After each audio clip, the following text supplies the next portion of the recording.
کوئی محمد کی تعریف نہیں کیا. میں نے محمد صلی اللہ علیہ وسلم کی شان میں قصیدہ لکھ کر، اشعار لکھ کر محمد کی تعریف نہیں کیا، بلکہ محمد کی شان میں کہنے کی وجہ سے میرے قصیدے کی تعریف ہو گئی. سبحان اللہ سبحان اللہ. محمد کی شان میں کہنے کی وجہ سے میرے قصیدے کی تعریف ہو گئی.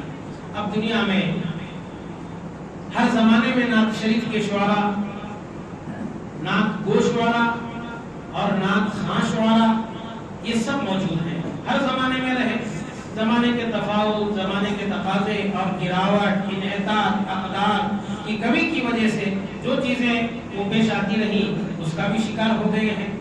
تو بہرحال شعراء کو اس بات کا لحاظ ہونی چاہیے حضور پاک صلی اللہ علیہ وسلم کے اعلیٰ صفات جس کا تذکرہ اللہ نے قرآن مجید میں کیا ہے، نبی کریم صلی اللہ علیہ وسلم نے احادیث شریفہ میں کیا.